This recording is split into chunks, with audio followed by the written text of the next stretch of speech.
Next, careful inventory of your past defeats and adversities, from which it becomes obvious that all such experiences do carry the seed of an equivalent benefit. Now, just to hear me say that every adversity carries with it the seed of an equivalent benefit, that every defeat, every failure carries with it the seed of an equivalent benefit, wouldn't mean a thing in the world to you, unless I made application of it and gave you illustration after illustration, and unless you examined enough illustrations in your own experience to see that it always works out that way. That's why I want you to examine these adversities that come to you. Do you know that oftentimes your adversities are your greatest blessings? Do you have any idea the greatest blessing that ever came into my life? Those of you who know considerable about me, would you have any idea what it is? Of course, it was the loss of my mother. And ordinarily you would say that would be the greatest catastrophe that could overtake a child, would be to lose his mother at the age of 9 years. Why do I say that was the greatest blessing? Because it brought me a new mother to take her place that's been responsible for everything that I've achieved, everything that I shall achieve. Very largely responsible, at least. And without her influence, I'd still be up there fighting rattlesnakes, drinking mountain liquor, and fighting feuds. Where my relatives still are doing that same thing. No reason to expect that I wouldn't be. I've had a lot of other adversities. And I want to tell you that without some 20 major adversities I've gone through with, I would never have been able to approve the soundness of this philosophy, and that there is the seed of an equivalent benefit in every adversity. Can you imagine any worse adversity coming to a man than to walk down to the hospital and to be informed that his son was born without any sign of ears, and that he would be a deaf and dumb mute all of his life? Can you imagine any worse adversity than that? I will always be thankful that that happened, because by my contact with infant intelligence, he was improvised with a hearing system of some sort that gave him 65% of his normal hearing, and with a hearing aid, 100%. He's learned to live a normal life, and I got the greatest demonstration of my entire experience of the power of faith. I couldn't have gotten it any other way. I couldn't have gotten it secondhand. I had to get it firsthand. I never accepted that affliction of that child, not even before I saw him, not even after I saw him. I never accepted it. His relatives accepted it. They wanted to put him in the school of underprivileged, where he learned the sign language, learned lip reading. I didn't want him to know there were such things. And when he got up to where he was old enough to go to school, I had to fight with the school authorities every year, just as regular as the time came around. They wanted to send him over to school for underprivileged children, where he'd mix with the other children and see that there were afflictions. I didn't want him to know there were such things. And I taught him from the very beginning that his not having any ears was a great blessing. And he believed it. And it turned out to be, because people took compassion on him. They did things for him they wouldn't have done otherwise. He got a job as a salesman for the Saturday Evening Post, and he led every salesman throughout the United States. Oftentimes he'd go out with $5 worth of merchandise and come back with $10 in cash. He did that many times. People would look at him and say, well, that poor little fellow, no ears, out selling papers. I guess his parents are poor.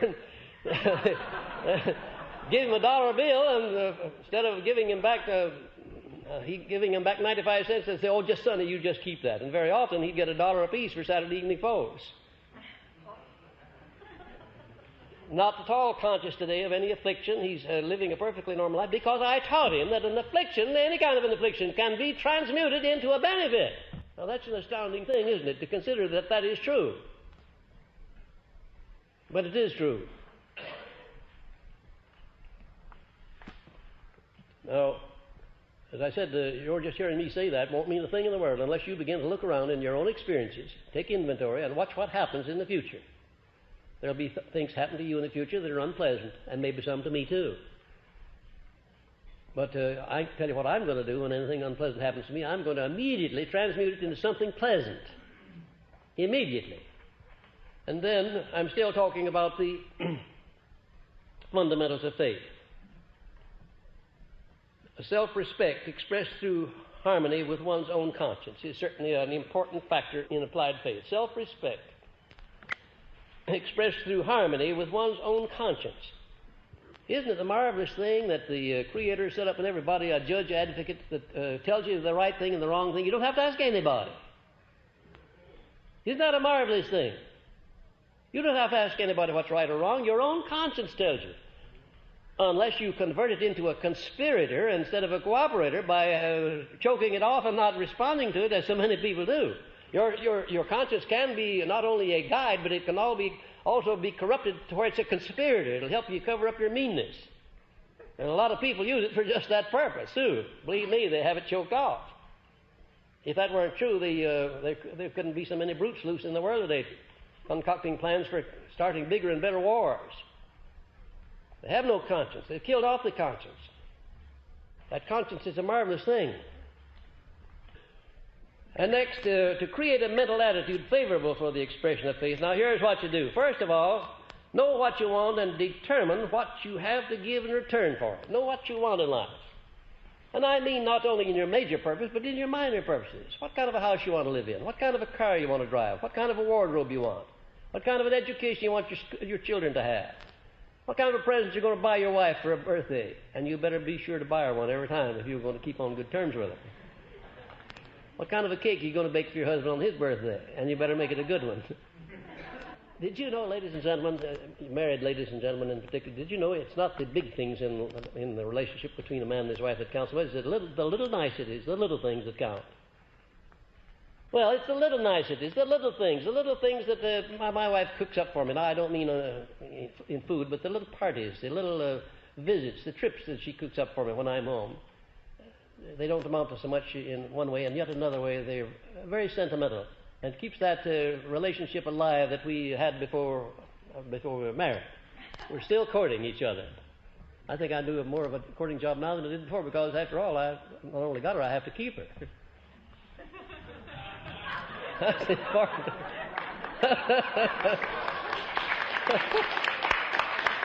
Don't we have a lot of fun with these off-the-cuff remarks? Not that you don't find any of that in the notes at all, but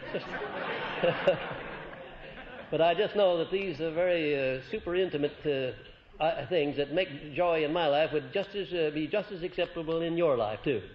I know it's the little things in your life that make the difference between happiness and unhappiness. And next, when you affirm the object of your desires through prayer, let your imagination see yourself already in possession of the thing that you're going after. Now that, you might say, that takes a lot of willpower, a lot of determination, but if you keep at it, you'll find that it's not so hard to do. In the first place, it's easy for me to do that because I never go after anything that I haven't first sold myself thoroughly on the idea that I not only have the right to get it, but that I am going to earn that right by giving something in return. And that's the best salesmanship in the world. When you go out to sell a person an idea or a merchandise or a service, if you know positively that you're going to give him his money's worth and more too before you start, it does something to you that enables you to do something to him, that enables him to, in return, do something for you. It's the very acme of master salesmanship.